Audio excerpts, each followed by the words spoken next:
जय गुरु जी।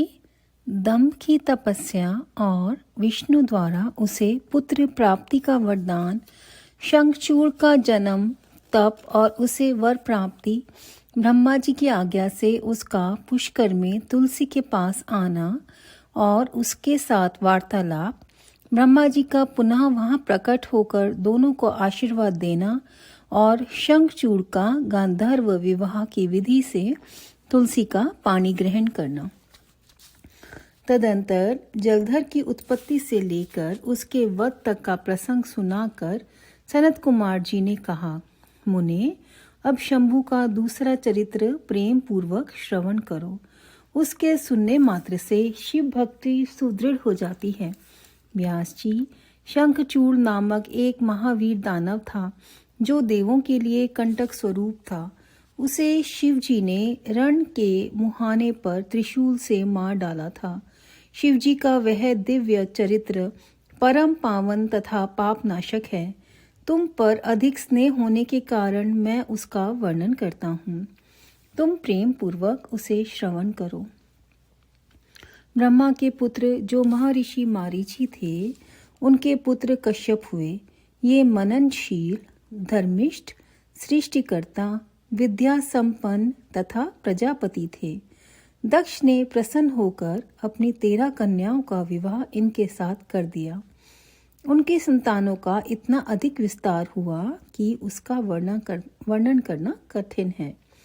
उन कश्यप पत्नियों में एक का नाम दनु था। वह श्रेष्ठ सुंदरी तथा महारूपवती थी। उस साध्वी का सौभाग्य बड़ा हुआ था। मुने, उस दनु ने बहुत से महाबली पुत्र उत्पन्न किए। विस्तार भय से उनके नाम नहीं गिनाए जा रहे हैं। उनमें एक का नाम विप्रचित्ति था, जो महान बल पराक्रम से संपन्न था। उसका पुत्र दंभ हुआ, जो जितेंद्रिय, धार्मिक तथा विष्णु भक्त था। जब उसके कोई पुत्र नहीं हुआ, तब उस वीर को चिंता व्याप्त हो गई। उसने शुक्राचार्य को गुरु बनाकर उनसे श्री कृष्ण मंत्र प्राप्त किया और पुष्कर में जाकर घोर तप करना आरंभ किया। वहां सुदृढ़ आसन लगाकर कृष्ण मंत्र का जप करते हुए उसके 1,00,000 वर्ष बीत गए। तब उस तपस्वी के मस्तक से एक जाज्वल्यमान तेज निकलकर सर्वत्र व्याप्त हो गया। वह तेज इतना दुस्सह था कि उससे संपूर्ण देवता, मुनि तथा मनु संतप्त हो उठे। तब वे इंद्र को अगवा बनाकर ब्रह्मा के शरणापन्न हुए। वहां उन्होंने संपूर्ण संपत्तियों के दाता विधाता को प्रणाम करके उनकी स्तुति की और फिर विशेष रूप से व्याकुल होकर अपना सारा वृत्तांत उनसे कह सुनाया। उनकी बात सुनकर ब्रह्मा भी उन्हीं साथ लेकर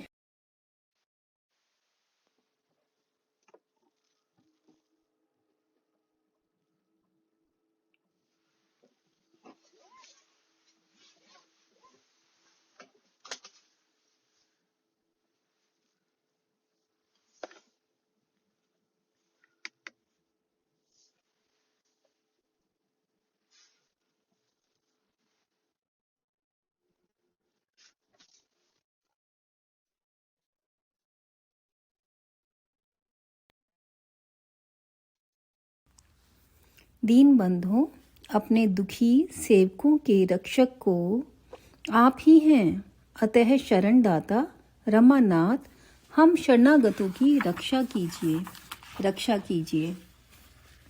सनत कुमार जी कहते हैं, मुने, ब्रह्मा आदि देवताओं के वचन को सुनकर शरणागत वत्सल भगवान विष्णु मुस्कुराए और प्रेम पूर्वक बोले। विष्णु ने कहा, अमरों, शांत रहो, घबराओ मत, भयभीत ना हो। कोई उलट पलट नहीं होगा, क्योंकि अभी प्रलय का समय नहीं आया है। यह तेज तो दंभ नामक दानव का है, जो मेरा भक्त है और पुत्र की कामना से तप कर रहा है। मैं उसे वरदान देकर शांत कर दूंगा। सनत कुमार जी कहते हैं, मुने, भगवान विष्णु के यूं कहने पर ब्रह्मा आदि देवताओं की व्यग्रता जाती रही। वे सभी धैर्य धारण करके अपने अपने धाम को लौट गए। इधर भगवान अच्युत भी वर प्रदान करने के लिए पुष्कर को चल पड़े, जहां वह दंभ नामक दानव तप कर रहा था। वहां पहुंचकर श्री हरि ने अपने मंत्र का जप करने वाले भक्त दंभ को सांत्वना देते हुए मधुर वाणी में कहा, वर मांग।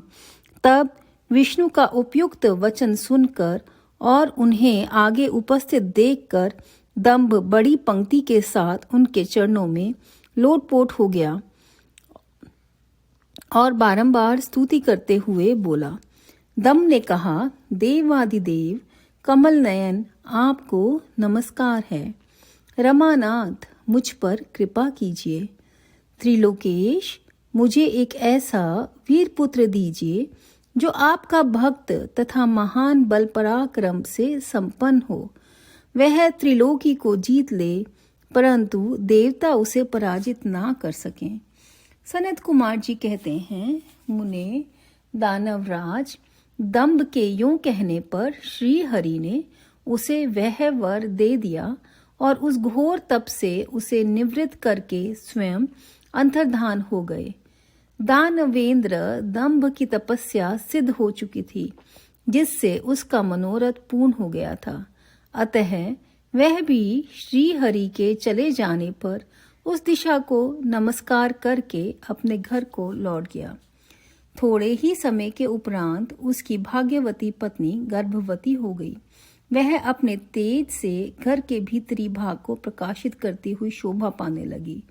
मुने, श्री कृष्ण के पार्षदों का अग्रणी जो सुदामा नामक गोप था, जिसे राधा जी ने श्राप दे दिया था, वही उसके गर्भ में प्रविष्ट हुआ था। तदंतर समय आने पर साध्वी दंभ पत्नी ने एक तेजस्वी बालक को जन्म दिया। तब पिता ने बहुत से मुनीश्वरों को बुलाकर उसका विधि पूर्वक जात कर्म में आदि संस्कार संपन्न किया। द्विजोत्तम, उस पुत्र के उत्पन्न होने पर बहुत बड़ा उत्सव मनाया गया। फिर शुभ दिन आने पर पिता ने उस बालक का शंखचूड़ ऐसा नामकरण किया। वह अपने पिता के घर में शुक्ल पक्ष के चंद्रमा की भांति बढ़ने लगा। वह अत्यंत तेजस्वी था, अतः उसने बचपन में ही सारी विद्याएं सीख ली। वह नित्य बाल क्रीड़ा करके अपने माता और पिता का हर्ष बढ़ाने लगा और अपने समस्त कुटुंबियों का तो वह विशेष रूप से प्रेम भाजन हो गया। तदंतर जब शंखचूड़ बड़ा हुआ, तब वह जैगीषव्य मुनि के उपदेश से पुष्कर में जाकर ब्रह्मा जी को प्रसन्न करने के लिए भक्ति पूर्वक तपस्या करने लगा। उस समय वह एकाग्र मन होकर अपने इंद्रियों को काबू में करके गुरु दिष्ट ब्रह्म विद्या का जप करता रहा। यों पुष्कर में तपस्या करते हुए दानवराज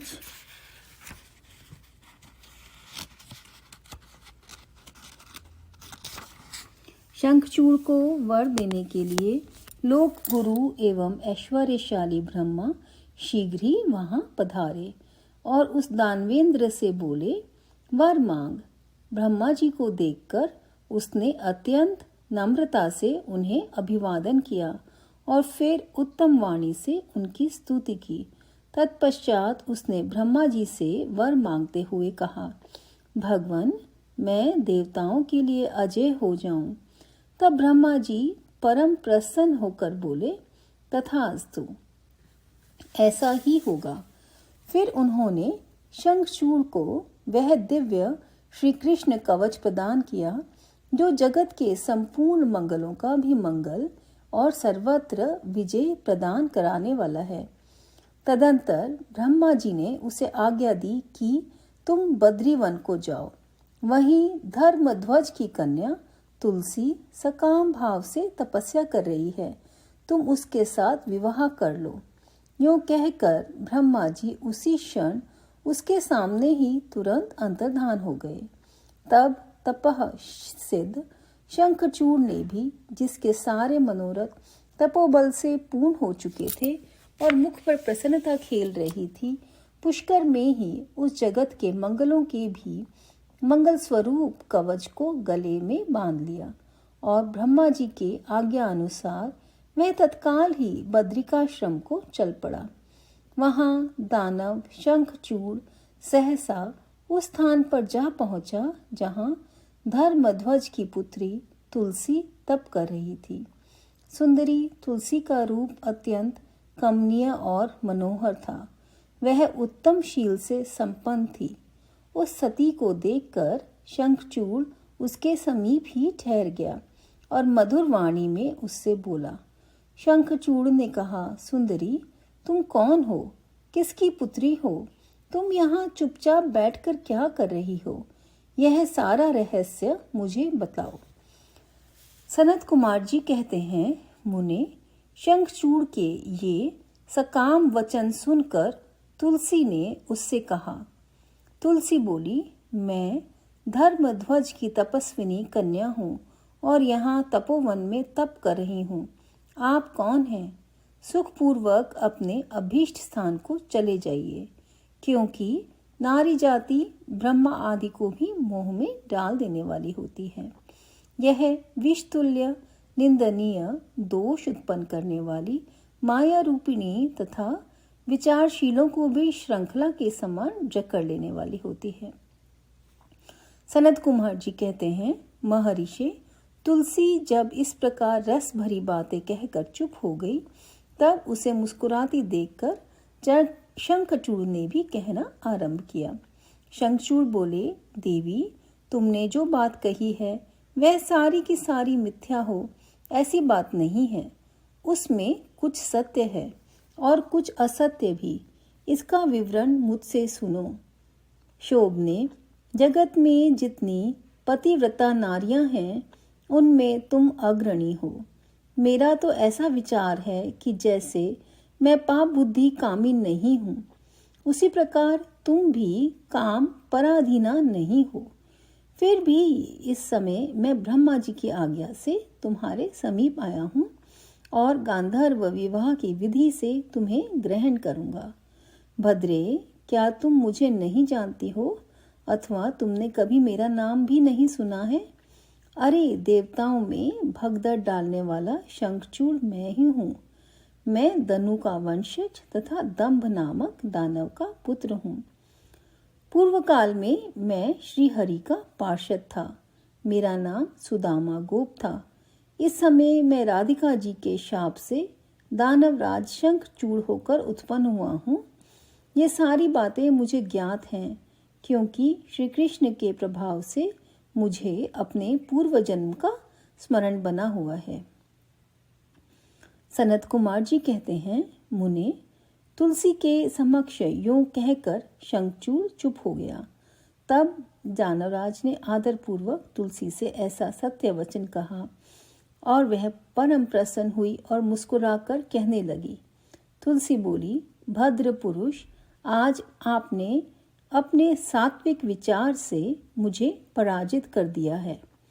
जो पुरुष स्त्री द्वारा परास्त ना हो सके वह संसार में धन्यवाद का पात्र है, क्योंकि जिसे स्त्री जीत लेती है वह पुरुष सदाचारी होते हुए भी सदा अपावन बना रहता है। देवता, पितर और समस्त मानव उसकी निंदा करते हैं। जनना शौच तथा मरना शौच में ब्राह्मण 10 दिनों में, क्षत्रिय 12 दिनों में और वैश्य 15 दिनों में शुद्ध हो जाता है तथा शुद्ध की शुद्धि 1 मास में हो जाती है।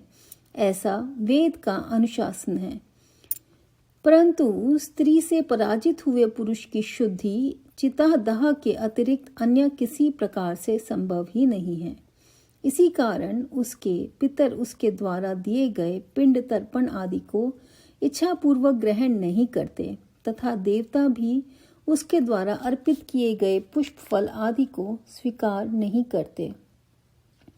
जिसका मन स्त्रियों द्वारा आहत हो जाता है उसके ज्ञान, उत्तम तप, जप, होम, पूजन, विद्या और दान से क्या लाभ, अर्थात उसके ये सभी निष्फल हो जाते हैं।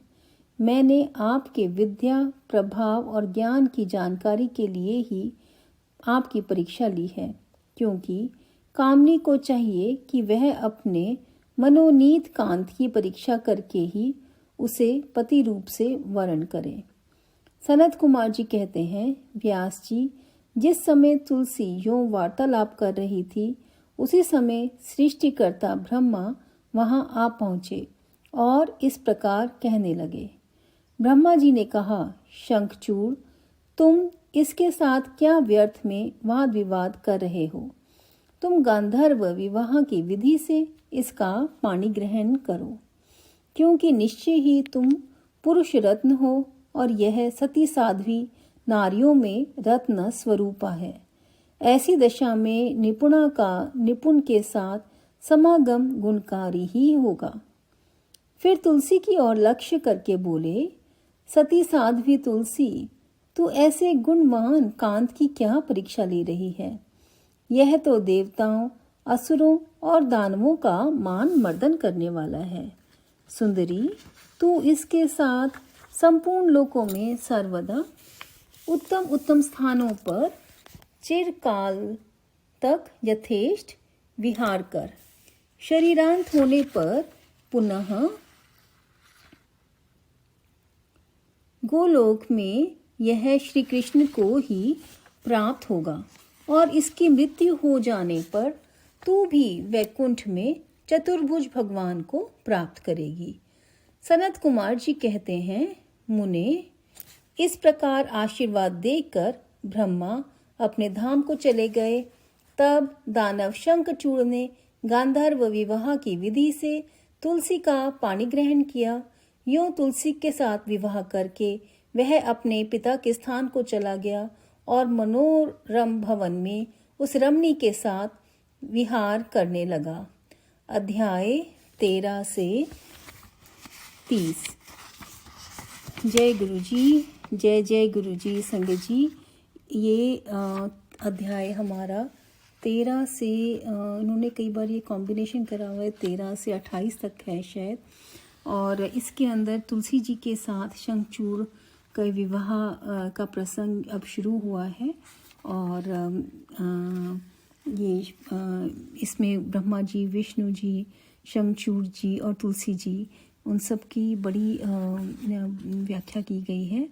और जैसे कि ये चैप्टर में हमने पढ़ा कि किस तरह से ये बता रहे हैं कि ब्रह्मा जी से वर पाकर शंखचूड़ जी तुलसी जी के पास गए विवाह करने के लिए, और तुलसी जी उनकी परीक्षा ले रही हैं, लेकिन फिर ब्रह्मा जी उन्हें कहते हैं कि तुम उनसे विवाह करो। तो कल हम आगे पढ़ेंगे। आज इतना ही। शुक्राना गुरु जी, जय जय गुरु जी। शुक्राना संगत जी सुनने के लिए। जय गुरु जी।